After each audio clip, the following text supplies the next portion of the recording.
అందరికీ నమస్తే అండి. గాయత్రిక హోమ్కి స్వాగతం. ఈరోజు వీడియోలో మనకి రేపు లక్ష్మీ గురువారం, రెండవ లక్ష్మీ గురువారం ఉందన్నమాట. అయితే రెండవ లక్ష్మీ గురువారం రోజు పూజ ఏ విధంగా చేసుకోవాలి, పాటించవలసినటువంటి నియమాలు ఏమిటి అనేది అంతా కూడా ఈరోజు వీడియోలో మీతో షేర్ చేసుకుంటూ ఈరోజు చేసుకోవాల్సినటువంటి పరిహారాల గురించి కూడా మీతో షేర్ చేస్తున్నాను. వీడియోని ఎక్కడ స్కిప్ చేయకుండా చూడండి, అలా అయితేనే మీకు డీటెయిల్గా అర్థమవుతుంది. మార్గశిర మాసంలో వచ్చే గురువారాల్ని లక్ష్మీవారాలు అని అంటాము. మార్గశిర మాసంలో లక్ష్మీనారాయణని ఆరాధిస్తే మంచి ఫలితాలు ఉంటాయండి. ఈ మార్గశిర మాసంలో మొత్తం 4 లక్ష్మీవారాలు ఉంటాయి. అయితే ఇప్పటికే మొదటి లక్ష్మీవారం పూర్తయింది. అయితే డిసెంబర్ 12వ తేదీ గురువారం నాడు రెండవ లక్ష్మీవారం ఉందన్నమాట. కాబట్టి డిసెంబర్ 12వ తేదీ గురువారం నాడు లక్ష్మీవారంగా జరుపుకుంటాము. ఈ రోజున మహాలక్ష్మి అమ్మవారిని పూజిస్తే చాలా మంచిదండి. అయితే ముందుగా పూజకి కావాల్సినటువంటి ఏర్పాట్లన్నీ కూడా చేసుకోవాలి. ఈ రోజున ఉదయాన్నే లేచి చక్కగా ఇంటినంతా క్లీన్గా చేసుకున్న తర్వాత పూజ గదిని కూడా శుభ్రం చేసుకుని గుమ్మానికి పసుపు రాసి కుంకుమ బొట్లు పెట్టి ఇంటి ముందు అందమైన ముగ్గు అనేది వేసుకోవాలి. ఇలా లక్ష్మీ గురువారం రోజున ఏ స్త్రీ అయితే గడపలకు పసుపు రాస్తుందో అలాంటి వారి ఇంట్లో లక్ష్మీ కళ అనేది ఉట్టిపడుతుంది. అలాగే లక్ష్మీ కటాక్షం కూడా ఉంటుంది. సంపదలకు దేవతైన లక్ష్మీదేవిని ఎర్రని గులాబీలతో పూజిస్తే చాలా మంచిదండి. అయితే ఈరోజు గులాబీలు దొరికితే గులాబీలు, లేదంటే మీకు అవైలబుల్గా ఉండే పూలతో అమ్మవారిని పూజ అనేది చేసుకోవచ్చు. ఈ పూజ చేసుకోవటం వల్ల ఆర్థికపరమైనటువంటి ఇబ్బందులన్నీ కూడా తొలగిపోతాయి. అయితే ఈ పూజకి కావాల్సింది లక్ష్మీదేవి యొక్క చిత్రపటము, అలాగే విగ్రహం పెట్టుకున్న మంచిదే. అయితే ఈ చిత్రపటాన్ని కూడా చక్కగా అలంకరించుకుని పూలన్నీ కూడా ఏర్పాటు చేసుకుని పూజా సామాగ్రి కూడా ఏర్పాటు చేసుకోవాల్సి ఉంటుంది. అయితే మనం దీపారాధన అనే విషయానికి వచ్చినట్లయితే దీపారాధన అనేది 3 ఒత్తుల దీపారాధన చేసుకోవచ్చు, 5 ఒత్తుల దీపారాధన చేసుకోవచ్చు. ఎక్కువగా మనం ఈ మార్గశిర గురువారాల్లో మనం 5 ఒత్తుల దీపారాధన చేస్తే చాలా మంచిదండి. అలాగే పూజ గదిలో లక్ష్మీదేవి అమ్మవారి యొక్క పాద ముద్రలు ఉంటాయి కదా, అవి పెట్టుకున్నా చాలా మంచిది. అలాగే ముగ్గు పిండితో 2 పాదాలు ముద్రలను వేసి చక్కగా పూజ అనేది నిర్వహించుకోవచ్చు అనమాట. ఈ విధంగా కూడా మీరు పూజ అనేది చేసుకోవచ్చు. అయితే ఈ మార్గశిర గురువారాల్లో ప్రత్యేకంగా ఇలాగే చేయాలని, విశేషంగా చేయాలి అనే రూల్ ఏమీ లేదండి. మీకు నచ్చిన రీతిలో మీరు పూజ అనేది చేసుకోవచ్చు. కొంతమంది ఉప్పు దీపారాధన చేసి పూజ అనేది చేసుకునేవారు కూడా ఉంటారు. మీరు ఉప్పు దీపారాధన కూడా చేసుకోవచ్చు అనమాట. చక్కగా ఇలా ఏర్పాటు చేసుకున్న తర్వాత నేను ఇక్కడ పిండి ప్రమిదను కూడా ఏర్పాటు చేసుకున్నానండి. పిండి ప్రమిద అన్ని ప్రమిదల్లో కల్లా పిండి ప్రమిద చాలా శ్రేష్టమైనది. కాబట్టి పిండి ప్రమిదను కూడా ఏర్పాటు చేసుకుని పిండి ప్రమిదలో కూడా దీపారాధన అనేది చేసుకుంటున్నాను. అలాగే మట్టి ప్రమిదలు కూడా వెలిగించుకుంటున్నాను అనమాట. ఇక్కడ ముఖ్యంగా పిండి ప్రమిద దీపారాధన అనేది ముఖ్యం కాబట్టి పిండి ప్రమిద దీపారాధన అనేది చేసుకున్నాను. మీరు ఉప్పు దీపారాధన చేసుకోవాలన్నా కూడా చేసుకోవచ్చు. మీకు నచ్చిన దీపారాధన అంటే కామాక్షి అమ్మవారిని పెట్టి దీపారాధన చేసుకున్నా కూడా పర్వాలేదండి. మీరు ఎలా వీలైతే అలా పూజ అనేది చేసుకోవచ్చు అనమాట.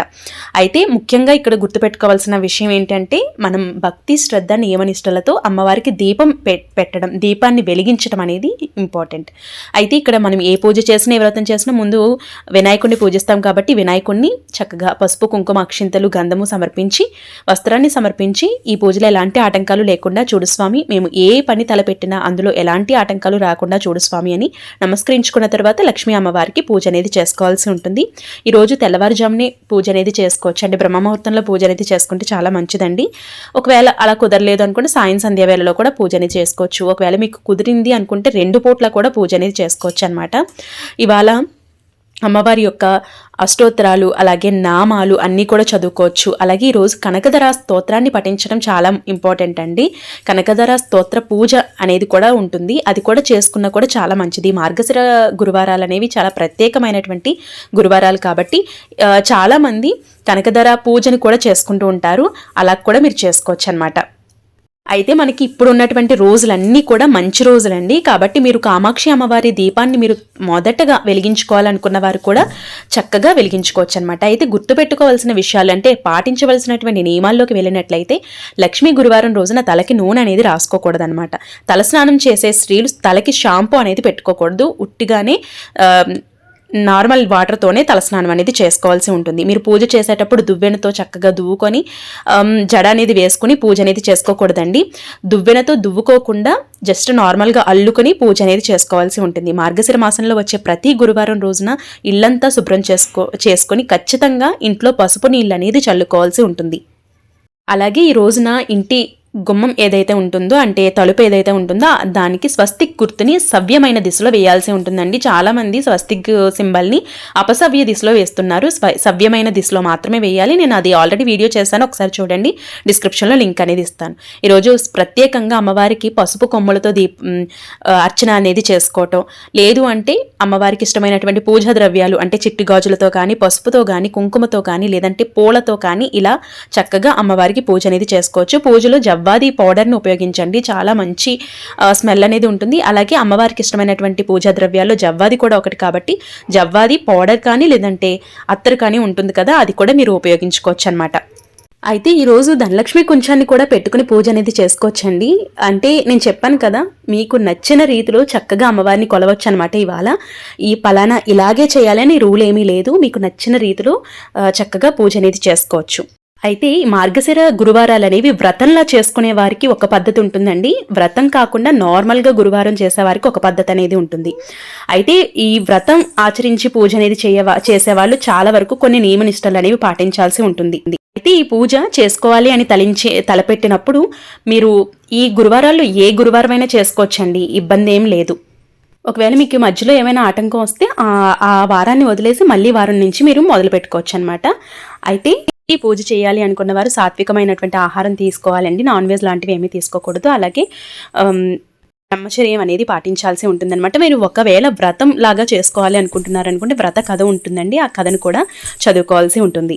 అలాగే ఈరోజు మార్గశిర గురువారాల్లో ఇంటిని ఎప్పుడు కూడా శుచిగా ఉండేటట్టు చూసుకోండి. అలాగే మనసు ప్రశాంతంగా ఉండేటట్టు చూసుకోండి. ఎప్పుడూ కూడా అమ్మవారి నామస్మరణతో ఉండేటట్టు చూసుకోండి. అలాగే అమ్మవారి యొక్క నామాలు, నెక్స్ట్ కనకధర స్తోత్రాన్ని ఇలా పఠించడం చాలా చాలా మంచిదన్నమాట. మహాలక్ష్మి అమ్మవారి యొక్క అష్టోత్తరం చదువుకుంటే చాలా మంచిదండి. సాయంత్రం చదువుకోవచ్చు, లేదంటే ఉదయం తెల్లవారుజామున పూజ అనేది చేసుకుని మార్నింగ్ కూడా కనకధర స్తోత్రాన్ని ఇలా అమ్మవారి యొక్క అష్టోత్తరాన్ని కూడా చదువుకోవచ్చు. అలాగే ఈరోజు చీపుల్ని తొక్కడం కానీ, లేదంటే చీపుల్ని గెంటడం కానీ, లేదంటే చెత్తని పడేయటం కానీ ఇట్లాంటివి అసలు ఏమీ చేయకూడదండి. అలాగే ఈరోజు రుణం తీసుకోవటం కానీ, లేదంటే డబ్బులు ఎవరికైనా ఇవ్వటం కానీ, లేదంటే కొబ్బరి నూనె లాంటివి కొనుక్కుని తెచ్చుకోవటం కానీ ఇట్లాంటివి ఏమి కూడా అసలు చేయకూడదు. అబద్ధాలు అనేవి చెప్పకూడదండి. అంతేకాకుండా ఎవరిని కూడా అసభ్య పదజాలంతో అస్సలు తిట్టకూడదనమాట. ఎప్పుడూ కూడా భక్తి శ్రద్ధతో ఉంటూ అమ్మవారిని కొలిస్తే చాలా మంచిదండి. అమ్మవారి కరుణ మన మీద ఎప్పుడూ ఉంటుంది. అమ్మవారికి భక్తి శ్రద్ధ ఏకాగ్రతతో నియమ నిష్టలతో ఎవరైతే పూజ చేస్తారో వాళ్ళ మీద అమ్మవారి యొక్క అనుగ్రహం తప్పకుండా ఉంటుంది. మన పూజ అమ్మవారి వరకు కూడా చేరుతుంది. ఏమీ లేని స్థాయి నుండి ఉన్నత స్థాయికి తీసుకువెళ్లే ఈ మార్గశిర గురువారాల పూజ అనేది విశేషంగా అమ్మవారికి పూజ అనేది చేసుకుంటాం కాబట్టి ఈరోజు ప్రత్యేకంగా అట్లని నైవేద్యంగా పెడుతూ ఉంటాము. ఒకవేళ అట్లు నైవేద్యంగా పెట్టలేని వారు ఇంట్లో కదంబం చేసుకుని కూడా అమ్మవారికి నైవేద్యంగా పెట్టుకోవచ్చు, లేదంటే పొంగల్ని కూడా నైవేద్యంగా పెడుతూ ఉంటారండి. కొంతమంది అన్నం వండి పప్పు వండి దాని మీద నెయ్యి వేసి బెల్లం ముక్క పెట్టి నైవేద్యంగా కూడా పెడుతూ ఉంటారు. ఇలా కూడా మీరు అమ్మవారికి నైవేద్యంగా పెట్టుకోవచ్చు అనమాట. మీ వీలుని బట్టి, మీ వెసులుబాటుని బట్టి చక్కగా నైవేద్యం నివేదించుకోవచ్చు. ఇవేమి కుదరదు అనుకుంటే చిన్న బెల్లం ముక్కనైనా పెట్టి నైవేద్యంగా పెట్టి పూజ అనేది చేసుకోవచ్చండి, ఇబ్బంది ఏం లేదు. ఒకవేళ మీరు అప్పటికప్పుడు వండి పెట్టలేదు అనుకుంటే మార్నింగ్ నార్మల్గా పూజ అనేది చేసుకుని చిన్న బెల్లం ముక్కను నైవేద్యంగా పెట్టి పూజ అనేది చేసుకుని సాయంత్రం వేళ మీరు ఏదైతే నైవేద్యం పెట్టాలనుకుంటున్నారో ఆ నైవేద్యాన్ని నివేదించవచ్చు అనమాట. మీ వెసులుబాటు బట్టి చేసుకోవాల్సి ఉంటుందన్నమాట. అయితే ఈరోజు గార్లు అలాగే పరమాన్నం ఇవి కూడా నైవేద్యంగా పెట్టుకోవచ్చండి. ఎక్కువగా మనం నియమం ఏంటంటే అట్లని నైవేద్యంగా పెడుతూ ఉంటాం. ఈరోజు అమ్మవారికి పానకాన్ని కూడా నివేదించవచ్చు అనమాట. ఈ విధంగా పూజ అనేది చేసుకోవాల్సి ఉంటుంది. మార్గశిర మాసంలో వచ్చే లక్ష్మీ వారాలు ఎంతో ప్రాముఖ్యత అలాగే విశేషం ఉందన్నమాట. కాబట్టి ప్రతి ఒక్కరూ కూడా మార్గశిర మాసంలో 2వ లక్ష్మీ వారం పూజ ఈ విధంగా చేసుకోండి, చాలా మంచిది. ఐ హోప్ ఈ వీడియో మీకు నచ్చిందని అనుకుంటున్నాను. నచ్చినట్లయితే లైక్ చేయండి, మీ ఫ్రెండ్స్ అండ్ ఫ్యామిలీ మెంబర్స్కి తప్పకుండా షేర్ చేయండి. అలాగే మన ఛానల్ని సబ్స్క్రైబ్ చేసుకోండి. రేపటి ఒక మంచి వీడియోతో మళ్ళీ మీ ముందుకు వస్తాను. ఈ వీడియోలో ఏమైనా డౌట్స్ ఉన్నాయనుకుంటే కమెంట్ సెక్షన్లో అడగండి, తప్పకుండా మీతో రిప్లై అనేది ఇవ్వడం జరుగుతుంది. రేపటి వీడియోలో మళ్ళీ కలుద్దాం. అప్పటి వరకు నమస్తే. Thank you for watching. మీ గాయత్రక్క.